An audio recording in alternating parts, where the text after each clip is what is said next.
Jeder, mengerikan sumpah Ahok, karma Israel. Terbukti satu persatu dipermalukan. Verdi Sambo ketiban karma Ahok. Wan Abut tinggal nunggu giliran. Ditulis oleh tim redaksi jurnal, dikutip dari berbagai sumber. Apa kabar kadrun-kadrun seluruh Indonesia yang lagi ngantri kena karmanya Ahok? Sabar semua kebagian. Ya, satu-satu tokoh Petamburan berguguran. Mereka yang pernah berseberangan dengan Ahok, banyak yang sudah berangkat duluan. Yang lain, antri siapa yang di depan.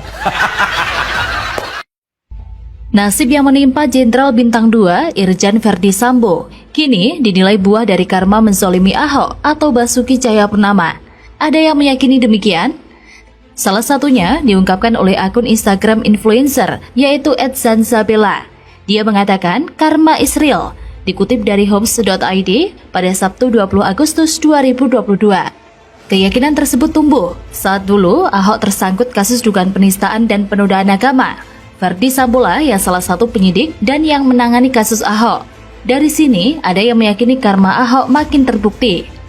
Saat ini memang FS tengah jadi perbincangan hangat di tengah masyarakat, apalagi dianggap sebagai musuh bersama bagi masyarakat karena kasus menghabisi ajudannya. Kemudian kasus tersebut disangkut pautkan dengan karma menzolimi Ahok. Diketahui bahwa sebelumnya Verdi Sambo dulu turut menangani kasus dugaan penistaan agama BTP dan berujung penggiringannya masuk rutan 2 tahun oleh putusan pengadilan. Pada penghujung tahun 2016, Verdi Sambo terjejak ikut menangani kasus Ahok dalam surat panggilan tertanggal 30 November 2016 yang ditandatangani Direktur Tindak Pidana Umum Bareskrim Polri, Brigjen Agus Andrianto. Ahok diminta menghadap Kombes Verdi Sambo pada Kamis 1 Desember 2016 di kantor Propam Mabes Polri.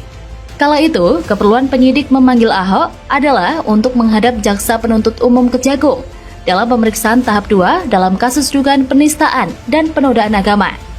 Nah, nama Sambo yang kini terancam hukuman pidana berlapis karena menghabisi Brigadir J dianggap kena karmanya Ahok. Tentunya warganet tak lupa dalam sidang vonis pada tahun 2017.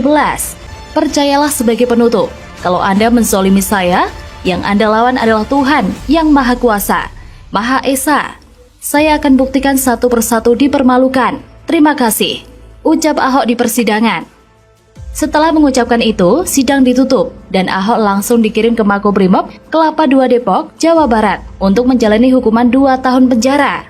Bagayung bersambut, nyatanya karma Ahok sudah makan banyak korban. Masih berjalan dan belum selesai sobat. FS selaku otak di balik kasus yang menghabisi nyawa ajudannya adalah salah satu di antara sekian banyaknya korban karma Ahok. Sungguh menakutkan karma pala yang menjadi sebuah hukum timbal balik, sebab akibat dan tabur tuai yang sekarang sedang bekerja di bumi Indonesia ini.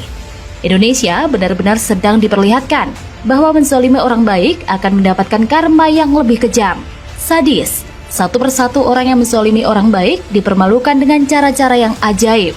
Mereka dipermalukan dengan telak, mutlak, tidak ada ampun. Benar-benar tidak diberikan ruang sedikit pun untuk membela diri. Mereka terkena langsung karmanya. Yang kita sebut celaka, azab atau apapun itu. Doa orang tertindas biasanya langsung didengar, mendapatkan prioritas, priority seat, enjoy the show. Begitu juga dengan orang-orang yang pernah menzalimi Ahok di masa silam. Mulai dari Habib Rizik dan Munarboy yang mendekam di penjara, hingga Ormas FPI yang dinyatakan bubar dan jadi ormas terlarang. Ada pula nama Habib Bahar bin Smith yang juga baru keluar dari Hotel Prodeo. Kemudian almarhum Ustadz Tengku Zulkarnain, almarhum Ustadz Maher At-Tuwailibi, dan almarhum Ustadz Arifin Ilham yang wafat dalam waktu berdekatan. Bahkan Buniani yang pertama kali memviralkan potongan video Ahok menyusul masuk penjara selama 1,5 tahun. Terbaru ada nama almarhum Haji Lulung yang meninggal akibat serangan jantung. Mereka adalah golongan orang-orang yang getol menyuarakan Ahok masuk bui dan menghancurkan karir kepemimpinannya selama 3 tahun karena isu sara rasis yang digaungkan oleh Rizik dan pendukung Anies. Apalagi melihat rapor merah Anies Baswedan jelang akhir masa jabatannya semakin menarik simpul-simpul karma Ahok yang naik ke permukaan. Bukannya jelang lengser, fokus ke penuntasan program-program prioritas. Parahnya, bobrok-bobrok Anies malah muncul satu persatu dipermalukan. Bagaimana menurut Anda?